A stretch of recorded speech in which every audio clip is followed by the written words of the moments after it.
গত 31শে ডিসেম্বর দিদি আর দিদির মেয়ে এসেছিল। তো 1 জানুয়ারির দিন সকালবেলা বললাম, শোন, অনেক দিন ধরেই ভাবছিলাম যে মোমো বানাবো, তো তুই যখন এসেছিসই, আজকে বছরের প্রথম দিন, বাড়িতেই আমরা মোমো বানাই। আসলে মোমো খুব একটা ফেভারিট খাবার আমার নয়, আর দোকানের মোমো খেতেও খুব একটা পছন্দ আমি করি না। তবে হ্যাঁ, মাঝে মধ্যে কারোর সং পেলে পরে তখন হয়তো এক আধবার খেলাম, সেটা আলাদা কথা। তবে যেহেতু ভাবছিলাম যে বাড়িতে বানিয়ে খাবো, বাড়িতে বানানোর টেস্টটাও একটু আলাদা রকম হয়, আর তারপরে কোনো জিনিস আগ্রহ সহকারে বানালে সেটা খেতেও বেশ ভালো লাগে।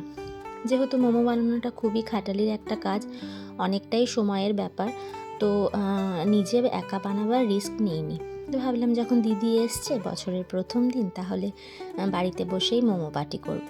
তো সেই জন্য সকালবেলাতেই টমেটো আর শুকনো লঙ্কা নুন দিয়ে আমি সেদ্ধ করে রেখেছিলাম টমেটো, মানে মোমোর যে মেন চাটনিটা, সেটার জন্য। তো এখানে দেখো মোমোর চাটনিটা আমি একটু রসুন কুচি দিয়ে, ও হ্যাঁ, টমেটো শুকনো লঙ্কার সাথে একটু রসুনও দিয়েছিলাম, সেটা একসাথে সেদ্ধ করে পেস্ট করে নিয়েছিলাম। দিয়ে তার মধ্যে একটু নুন, চিনি আর একটু সোয়া সস দিয়ে টমেটো, মানে মেন যে মোমোর চাটনিটা, সেটা রেডি করে নিয়েছিলাম। আর এখানে সকালেই চিকেন কিমা করিয়ে নিয়ে আসা করেছিলাম বাবাকে দিয়ে। বাবা থাকার এটাই সুবিধা। আসলে বাড়ির সামনে মা বাবা যেহেতু থাকে, যখনই যে জিনিসটা হাতের সামনে পাই না বা দরকার লাগে, বাবাকে বলি, বাবা ঠিক এনে দেয়। মানে কখনো আমি দেখি না যে মুখের ওপর বাবার অসুবিধা হলেও কখনো না করে। তো যাই হোক, এখানে দেখো কিমাটার মধ্যে রসুন কুচি, পেঁয়াজ কুচি, ধনেপাতা কুচি, একটু তেল দিয়েছিলাম, গোলমরিচ, একটু সয়া সস, নুন সব দিয়ে ভালো করে মাখিয়ে নিয়েছি। দিয়ে এখানে বেলার কাজটা আমি বললাম, দেখ, কোনো দিন তো আমি মোমো বানাইনি, এবারে শেপটা কেমন হবে কে জানে।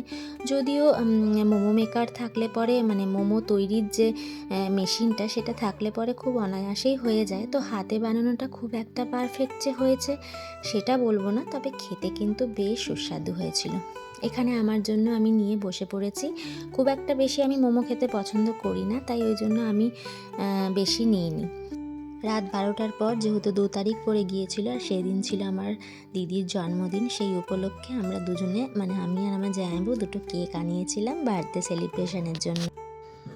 Happy birthday to you, happy birthday to you, happy birthday.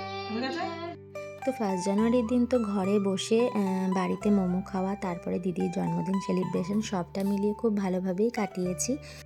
আর তোমাদেরও সবার 1 জানুয়ারি বছরের প্রথম দিন কেমন কাটলো অবশ্যই কমেন্টে জানিও। আজকের মতো ভিডিওটা এখানেই শেষ করছি। সবাই ভালো থেকো, সুস্থ থেকো। আজকের মতো টাটা।